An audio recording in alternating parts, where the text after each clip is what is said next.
잠언은 최고의 부귀와 영화를 누렸던 솔로몬이 아버지로서 다음 세대에게, 자녀들에게 하나님의 마음이 무엇인지 하나님의 마음을 전하는 내용입니다. 그래서 잠언은 하나님께 바른 것이 무엇인가, 하나님께 바른 것이 무엇인가, 그리고 사람으로서의 도리가 무엇인가, 사람으로서의 도리에 대한 내용이기도 합니다. 그래서 20절, 21절, 22절에 보면 이렇게 말합니다. 내 아들아, 내 말에 주의하며 내가 말하는 것에 내 귀를 기울이라. 그것을 내 눈에서 떠나게 하지 말며 내 마음에서 지키라. 그것은 얻는 자에게 생명이 되고 그의 온 육체의 건강이 됨이니라. 그리고 더 중요한 내용이 23절입니다. 모든 지킬 만한 것보다 더욱 내 마음을 지키라. 생명의 근원이 이에서 남이니라. 여러분, 사람이 성공했다고 하지만 자기 관리를 못해서 넘어지는 사람들을 우리는 참 많이 봤습니다. 건강 관리 못해서,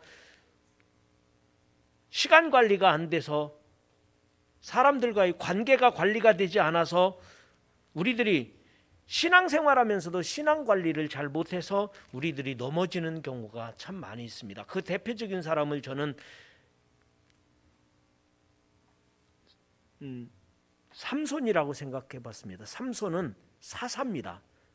사사이지만 삼손이 드릴라의 꼬임에 빠지고, 그리고 그 큰 힘이 있지만 그 힘을 하나님 영광을 위하여 민족의 지도자로서 사용되어야 되는데, 사사로운 일에 그 자기의 어떤 유혹에 넘어가다 보니까 삼손이 그 사사로서의 사명을 감당하지 못하고 결국에는 비참하게 죽음을 맞이합니다. 그 대표적인 사람을 또 한 사람, 신약에서는 가룟 유다라고 생각합니다. 예수님의 제자로 부름받아서 제자라고 하는 그 자랑스러운 자리에서 그 물질 관리가 안 돼가지고요, 은 30에 예수님을 팔아넘겼으니 그 인생이 얼마나 비참합니까? 그래서 주님은 오늘 우리에게 내 마음을 지키라, 그렇게 말씀을 하시는 것이라 생각이 됩니다. 그러면 여러분, 우리가 마음을 지킨다는 말은 무엇일까요? 내 마음을 지키라. 이것은 어찌 보면 솔로몬을 통해서 하나님께서 우리에게 주시는 말씀이고 하나님의 뜻이고, 또한 부모로서 자녀에게 원하는 것이 있다면 내 마음을 지키라. 그러면 그 마음을 지킨다는 말은 무엇일까요? 저는 첫 번째로 마음을 지킨다는 것은 믿음을 굳세게 지켜야 될 줄 믿습니다. 믿음을 굳세게 지키시기를 주의 이름으로 축원합니다. 오직 믿음으로 구원받는 것입니다. 구원받는 것은 믿음으로 구원받는 것입니다. 믿음으로 의롭다함을 얻습니다. 사람이 하나님 앞에 의롭다함을 받는 것은 믿음으로 가능하다는 것입니다. 믿음으로 하나님을 기쁘시게 합니다. 믿음은 바라는 것들의 실상입니다. 그러니 이 믿음이라는 것이 얼마나 큰 것이며 중요한 일이겠습니까? 다시 말씀드리면 오직 믿음으로 구원받습니다. 믿음으로 의롭다함을 받습니다. 믿음으로 하나님을 기쁘시게 합니다. 믿음은 바라는 것들의 실상입니다. 그러니 믿음은 금보다 귀한 믿음, 이 믿음을 지키시기를 주의 이름으로 축원합니다. 그런데 이 믿음은 능력이 있어요. 또 믿음은 힘입니다. 능력이에요. 그래서 예수님께서 누가복음 17장 6절에 말씀하셨습니다.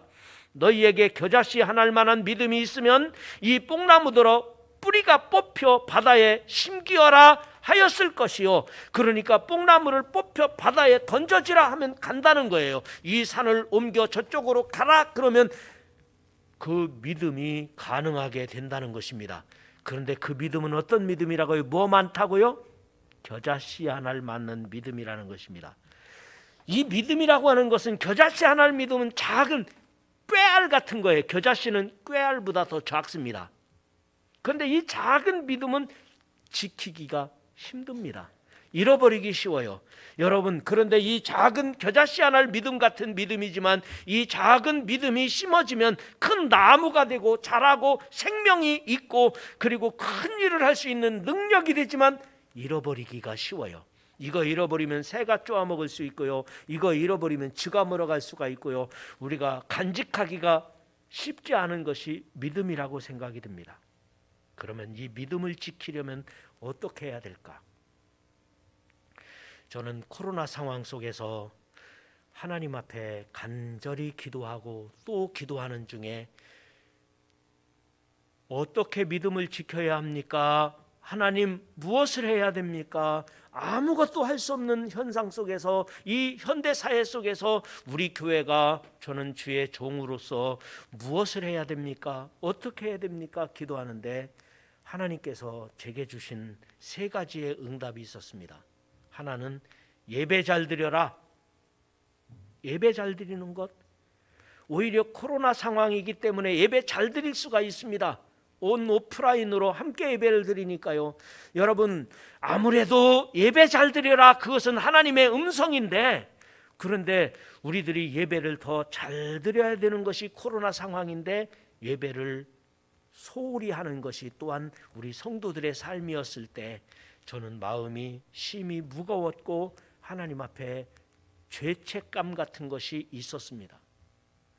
그런데 지금 와서 생각해 보면 하나님께서 원하시는 것이 믿음 지키기 위해서 예배 잘 드리는 것이 중요한데, 요즘에는 유튜브가 발달되어서 우리가 교회도 온 오프라인으로 예배 드리잖아요. 그런데 이 유튜브로 예배 드리는 숫자를 보면은, 물론 그 시간이 아니더라도 클릭한 숫자를 보면은 예배 참석하신 분들과 2부 예배, 3부 예배, 1부 예배도 한 20여 명 클릭하더라고요. 제가 그 다음 주일 저녁에 예배 다 마친 다음에 보거든요. 다 합치면 옛날에 참석하던 예배 인원과 다르지 않아요. 그리고 어떤 분은 그런 고백을 했어요. 목사님, 우리가 온라인으로 예배 드리면서요, 집에서 예배 안 드리던 우리 남편이 교회 안 가려고 하던 그분이 우리 가족이 다 텔레비전에 연결하고 다 함께 예배 드려서 우리가 믿음이 더 좋아졌어요. 걱정하지 마세요. 우리 예배 잘 드리고 있습니다. 그래서 제가 위로가 되더라고요. 하나님께서는 믿음 지키기 위해서는 예배 잘 드려라. 두 번째로 주님께서는 기도 많이 해라. 기도 많이 하라는 거예요. 코로나 상황에서는 사람 만나기 힘들고 어디 다른 일 하기 어려우니까 기도 생활 더 잘해야 돼요. 더 잘할 수가 있어요. 물론 새벽 기도에도 밴드를 통해서 온 오프라인으로 함께하고 있습니다. 많은 분들이 밴드에 들어오고요. 근데 이 밴드는 외부 교인들이 들을 수 있는 게 아니에요. 우리 교인들만, 가입된 사람만 보고 있는 거예요. 오히려 많은 분들이 함께 기도하고 있어요. 물론 온 오프라인으로 예배 드린다고 핑계는 있지만 기도가 더 안 되는 경우도 있긴 하죠. 그 다음에 세 번째로 말씀을 가까이 하라. 하나님의 말씀을 가까이 하라는 거예요. 여러분, 우리가 사람 만나는 것 아니면 이런저런 곳에 가는 시간을 줄여서 하나님 말씀, 성경을 더 많이 읽고 말씀대로 살아야 되겠다고 무장을 하고, 어떤 상황이라도 우리 가정은 지키고 우리 믿음은 지키고 우리는 흔들림 없이 주님의 말씀 안에 선다. 말씀을 가까이 하자. 그래서 우리 교회는 매년 추수감사주일 저녁에는 성경 퀴즈를 했잖아요. 그래서 지난주 성경 추수감사주일을 기점으로 해서 크리스마스까지 우리가 성경 필사를, 내년 말까지 성경 필사를 해보자. 물론 어떤 분들은 계속 하고 미리 하고 계신 분도 계시지만, 그러나 주님께서 우리들에게 이 일을 좀 계속 하라고 그렇게 말씀하신 듯하여 우리가 성경을 필사하고 있습니다. 그런데 이 모든 것들이 다 하나님의 은혜고 하나님께서 우리에게 주시는 마음인데, 내 마음을 지키라, 주님은 그렇게 말씀하셨을 때 이 마음 지킨다는 것은 믿음을 지키라는 거예요. 그런데 이 믿음은 겨자씨만한 믿음, 그것이 자라면 큰 나무가 되고 풍성한 결실이 있고 믿음으로 구원받고, 믿음은 바라는 것들의 실상으로 드러나는 것인데, 이 믿음을 지킨다는 것은 겨자씨만한 것이라 쉽게 잃어버려요. 믿음 좋은 것 같아도 쉽게 잃어버리는 사람들이 많아요.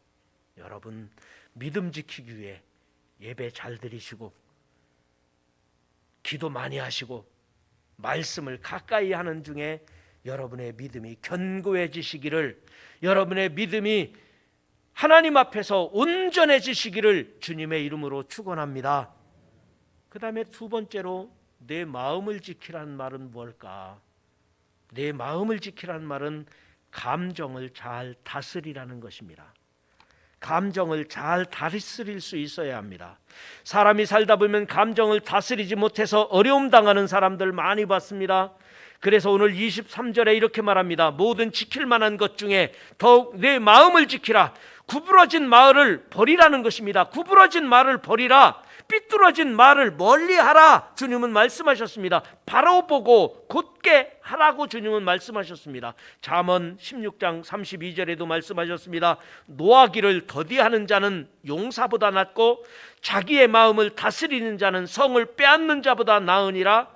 악한 마귀는 내 감정을 폭발하게 하고 내 감정 조절이 안 되게 해서 손해보게 하고, 그동안에 내가 잘 섬기고 열심히 살았는데, 내 인생을 성실하게 살았는데 감정 조절이 안 돼가지고 감정이 폭발해가지고 그냥 무너지는 사람들이 너무 많더라고요.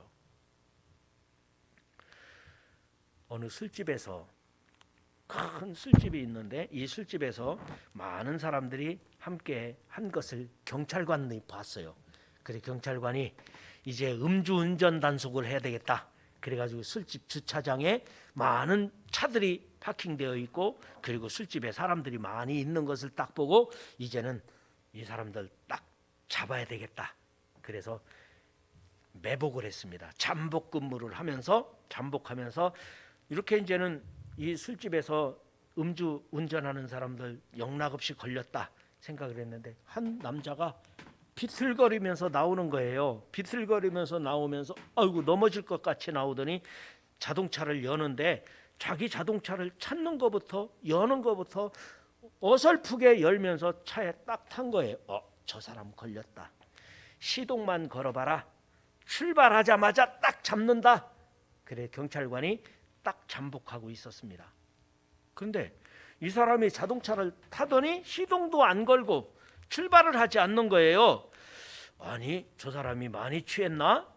그러면서 또 기다렸는데 다른 사람들이 와서 자동차를 시동 걸고 나가고 그래도 영락없이 저 사람이 비틀거리며 탔으니까 저 사람을 꼭 잡자. 저 사람만 딱 잠복하고 기다리고 있는 거예요. 근데 다른 사람들이 다 한 사람 두 사람씩 나가고 주차장이 텅 비었는데 그 사람 혼자 있는데 딱 시동을 거는 거예요. 그리고 출발하려는 순간 딱 잡았어요. 그래서 음주 단속 불어보니까 술을 마시지 않은 거예요. 전혀 술을 마시지 않은 사람인 거예요. 그래서 경찰관이 아니 이게 어찌 된 일입니까? 그랬더니 하는 말이 저는 여기 술집 주인인데 우리 고객들을 안전하게 나가게 하느라고 연출 좀 했습니다. 그러더래요. 그러니까 자기 고객들 하나하나 나가도록 경찰관이 잠복하고 있다는 것을 알고 연출을 했다는 거예요. 여러분, 우리가 어떤 상황이든지 잘 극복하면 잘 극복할 수가 있어요. 그런데 이 감정 조절이 안 되면 어려움 당하는 경우가 많아. 어떤 사람은 술 취하고서 자기 조수석에 앉아서 운전석에 앉는 게 아니라 조수석에 앉아가지고 핸들이 없잖아. 핸들이 없네. 그러다 어라 브레이크도 누가 떼갔네. 그러던 사람이 있다고 그래요. 여러분, 감정 때문에 손해보는 사람들이 얼마나 많은데요. 감정이 격해서 인격이 굵어지는 경우가 얼마나 많은데요. 그런데 여러분, 이 감정이라고 하는 것은 오히려 화내고 풀어지는 게 더 좋다는 말도 있잖아요.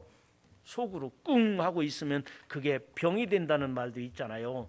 그래서 성령님이 함께 하셔야 돼요. 감정은. 그래서 저도 늘 기도하지만 여러분도 이렇게 기도하면 좋겠습니다. 성령님 내 안에 역사하셔서, 성령님 나와 함께 하셔서 어떤 상황이라도 분노하지 않게 하시고 화내지 않게 하시고, 그러면서도 건강하게 하시고, 그러면서도 감사하며 살게 해주십시오. 성령님 내 안에 역사하셔서, 성령님 나와 함께 하셔서, 성령께서 나 안에 충만하게 하셔서 어떤 상황 속에서든지 모든 감정 조절이 되게 하시고, 어떤 상황에서든지 내가 분노하지 않게 하시고, 그러면서도 건강하게 하시고, 그러면서도 감사할 수 있게 하여 주옵소서. 여러분, 이렇게 성령님께 여러분의 인격을, 여러분의 감정을 맡겨주시기를 주의 이름으로 부탁드립니다. 가능합니다. 참으면서도, 감정 조절을 잘하면서도, 인격이 구겨지지 않으면서도 우리가 잘 살 수 있습니다. 그런데 우리가 감정 조절이 안 돼가지고 잘못되는 경우가 얼마나 많으냐고요. 성령께서 우리 사랑하는 성도님 한 분 한 분 마음을 어루만져 주시고, 성령님께서 우리 사랑하는 성도들의 감정을 조절하게 하시고, 우리 가운데 역사하셔서 잘 참으면서도, 잘 견디면서도 현명하게 하시고 지혜롭게 하시고, 그러면서도 건강하게 하시기를 주님의 이름으로 축원합니다. 그래서 주님께서는 내 마음을 지키라, 이 말은 내 감정을 잘 다스려라, 그런 말일 수도 있다는 얘기예요. 마지막 세 번째로, 마음을 지키라는 것은 양심을 온전히 지키라는 것입니다. 양심은 영혼의 지성소라고 합니다. 양심은 영혼의 지성소라고 말합니다. 양심은 마음의 등불이라고 말합니다. 양심은 마음의 등불입니다. 그런데 우리들이 정직하지 못할 때가 많습니다. 내가 예수 믿고 내가 하나님의 사람이지만 때로는 속일 때도 있고 때로는 정직하지 않을 때도 많이 있어요. 그러나 우리 마음속에는 양심에 걸릴 때가 있습니다. 때로는 미안한 마음이 있을 때가 있습니다. 양심에 가책을 느낄 때가 있습니다. 그러면 그런 사람은 양심이 있는 거예요. 양심이 있는 사람은 때로는 속일 수가 있고 때로는 어쩔 수 없이 마음 상할 때도 있지만, 그러나 내 마음속에는 한편으로는 미안하다, 어쩔 수 없었다, 내가 이러면 안 되는데 하나님 죄송합니다, 그리고 내 이웃에게 미안하다, 이 마음이 있단 말이에요. 그래서 얼굴이 어떤 때는 빨개질 수도 있고요. 우리가 마음에 가책을 느끼는 것, 이 사람 양심이 있는 사람이에요. 양심이 있어 없어 그럴 필요 없어요. 있어요. 양심이 있어요. 그러나 우리 시대는 양심도 없는 사람, 염치도 없는 사람들이 너무 많습니다. 그런데 그런 사람들이 정치를 한다고 하고, 그런 사람들이 사업을 한다고 하고, 그럴 때가 문제가 되기도 합니다. 여러분, 양심에 화인 맞으면 가책을 느끼지 않는다고 말합니다. 양심이 없으면 하나님의 음성을 들리지가 않는다고 말합니다. 심령이 어두워져서 분별력이 떨어집니다. 디모데후서 1장 19절에 말씀하셨습니다. 믿음과 착한 양심을 가지라. 어떤 이들은 이 양심을 버렸고 그 믿음에 관하여는 파선하였느니라. 우리들이 거짓말을 전혀 안 한다는 얘기가 아니고 실수할 수 없다는 얘기가 아니에요. 사람은 다 똑같아요. 그 사람이나 그 사람이나. 그런데 우리의 마음속에는 하나님 앞에 정직한 영이 있어요. 하나님 앞에 죄송하다, 그리고 사람들한테 미안한 마음이 있어요. 양심이 있는 사람이잖아요. 그런데 양심에 화인 맞은 사람이 있다는 것입니다. 어떤 이들은 양심을 버렸고 그 믿음에 관하여는 파선하였느니라, 이렇게 말씀하신 것을 보면은 정말 양심 없는 사람도 있다. 그래서 오늘 본문 26절과 27절에 이렇게 말합니다. 내 발이 행할 길을 평탄하게 하며 내 모든 길을 든든히 하라. 좌로나 우로나 치우치지 말고 내 발을 악에서 떠나게 하라. 우리가 내 발을 악에서 떠나게 하라. 성경에서 악에서 떠나라고 하는 것입니다. 양심에 화인 맞으면 안 된다고 말하는 것입니다. 선한 양심을 가지라고 말합니다. 그렇게 되시기를 주의 이름으로 축원합니다. 우리가 이 코로나 상황에서 교회 입장에서는 공산주의 탄압보다 어려움을 겪었다고들 말합니다. 다행히 우리 교회는 한 번도 예배를 거른 적이 없습니다. 주일날도 1부, 2부, 3부 예배, 저녁 예배도, 수요일도, 새벽 기도회도 끊임없이 예배를 드리고 함께 했습니다. 그런데 우리 많은 교회들이, 우리 교회도 물론 어려움이 있지만 그런 가운데서도 우리 교회는 잘 극복해 나갔지만 많은 교회들이 참 어려운 상황을 겪었습니다. 그뿐 아니라 서울에 있는 교회들은, 수도권에 있는 교회들은 거리두기 4단계를 오랜 동안 했잖아요. 정말 어려움이 있는데 그 어려움은 예배를 못 드리는 것도 어렵지만요, 저는 제일 가슴 아픈 게 교회 학교가 어렵다는 거, 미래가 없다는 거잖아요. 어린이들이 지금 한국의 교육제도가, 이 교육 문제는 참 어려우면서도 중요하고 중요하면서도 어려운 거라고 생각이 돼요. 이 교육제도가 어떻게 됐는지 하여튼 이 어린이들이 교회에서 사라진 거, 이게 제일 심각한 미래에 대한 어떤 문제가 아닐 수가 없습니다.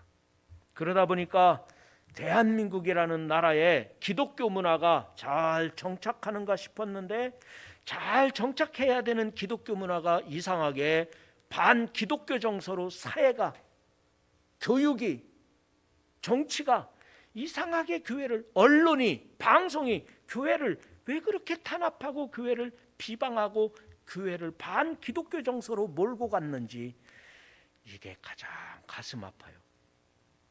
그러면 우리가 어떻게 해야 될까? 그러면 우리가 종말론적 사상을 가지고 우리가 한번 생각해 봐야 돼요. 마지막 날 주님께서 오신다면, 그날이 다가오고 있다면 우리들은 어떻게 해야 될까? 이 상황에 대해서 저는 종말론적 신앙으로 한번 생각을 하고 접근을 해보는 것입니다. 이럴 때일수록 믿음을 더 지키자. 이럴 때일수록 우리가 온전해지자. 이럴 때일수록 더 하나님께 가까이 가자. 그래서 여러분, 오히려 가정에서 개인적으로 또 가정에서 내 믿음을 지키는 일에 있어서만큼은, 내 신앙생활에 있어서만큼은 더 잘해야 되는,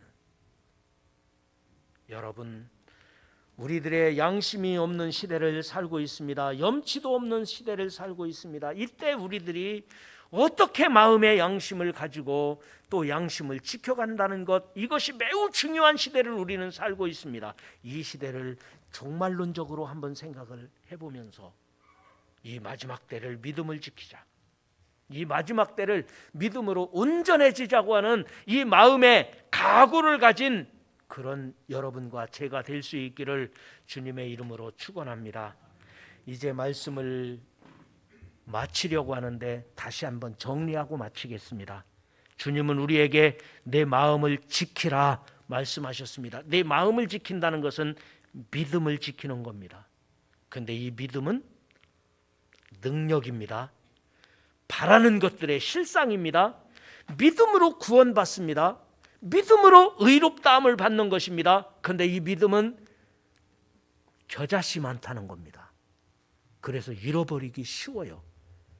겨자씨 많기 때문에, 잃어버리기 쉽기 때문에 믿음을 지키라는 거예요. 이 믿음을 지키기 위하여 예배드리고 기도하고 말씀을 가까이 하는 중에 여러분 믿음이 온전해지기를 주의 이름으로 축원합니다. 감정을 잘 다스리라는 것입니다. 우리가 감정 잘 다스리지 못해서 손해보는 사람도 있고 병 나는 사람도 있습니다.